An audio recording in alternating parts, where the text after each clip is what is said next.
Hi, everyone, and welcome to Inside Bristol. I'm your host, Sheridan Nichols, and we are kicking off today, keeping with the holiday spirit in mind. We've got Jack Spurgeon with the fire department, and you are going to tell us about, I guess, really some fire hazards that happen this time of year and how we can be a little bit more safe and not decorate maybe like Chevy Chase does in A Christmas Vacation. I always think of that first when we're talking Christmas lights and potential fire hazards. You know, I think everybody always thinks about that funny scene of all the lights all over his house in that movie. Well, there's still a lot of people who love to, exceed what we normally do for Christmas decorations, but all in all, we can still run into the same types of hazards whether you do a small amount or do a large amount. So we sort of get concerned this time of year because we get a mix of all different kinds of hazards with electrical,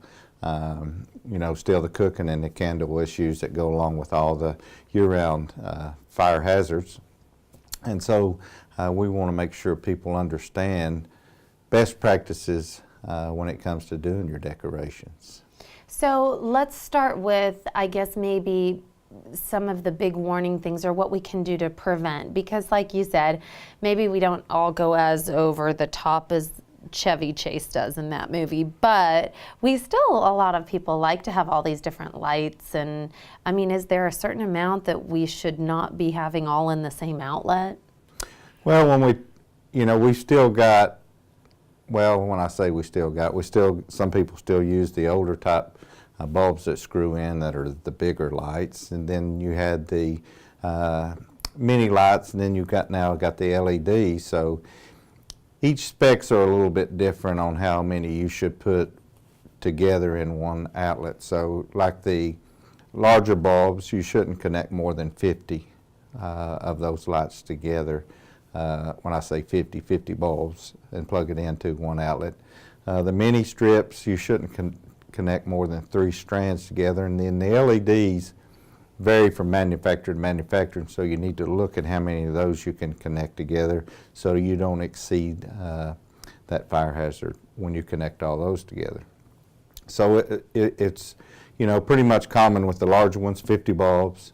The mini strips use only 3 strands, and then the LEDs, again, it's based on the manufacturing recommendations, so read those, and you won't create that fire hazard, whether it's an artificial tree or a natural tree. And then there's more things you have to do with the natural tree.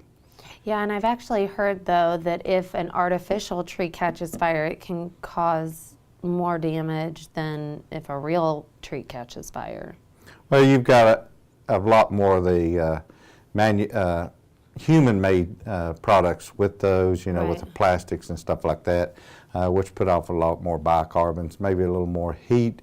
A natural Christmas tree is an ordinary combustible with just wood and the dryness of the needles, which will put off a significant amount of heat as well. But, you get a lot more of that slow burning with the with the artificial trees because of the plastic that drips and so forth of that nature and sits there and maybe in a incipient stage a lot longer than the natural tree would.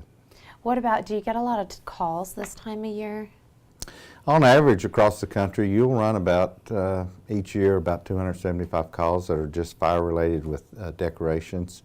Wow. So that's a large amount across the country. If we just kind of watch what we can do and we can reduce that amount.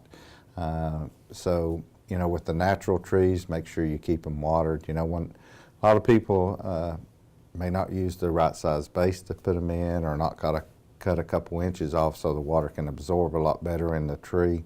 Okay. And just monitor your needle moisture when they start dropping off. Obviously, you get a little bit of that during the season, but if you place them too close to fireplaces where you burn stuff and they put off a lot more heat, or next to a register or radiators in the older homes, will create a little more dryness around those things. So you need to watch where you put them, and then just make sure you water them every day and make sure that water level stays in there constant. And what about turning them off when you leave your house? Well, a lot of people now have got the things where, okay, I'm going to bed, I've got them placed where people can see them at drive up and down the road. They may leave them on at nighttime when they go to bed, or just leave them on and go, I'm only going to be gone for a couple of hours. And basically, if you have an incident, there's nobody there to kind of mediate the issue, so you have a fire situation. So it's best to turn all those off when you go to bed, turn them off when you're away from the house. Even if you're going to be outside for long periods of time, it's probably a wise idea to just turn them off until you come back in the house. Great. Is there anything we're missing, anything we need to know, any last tips?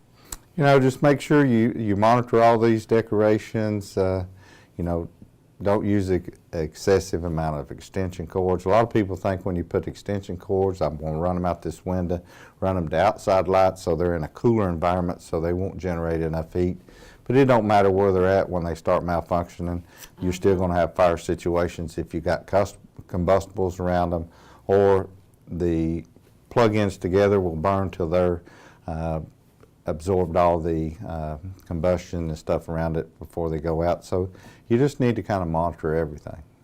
Yeah, well, I think that those are all really good tips. These are things that we need to, I'm thinking about my tree at home right now and thinking, oh, I think I have more than 3, but I don't have them on right now, so that's at least a good thing.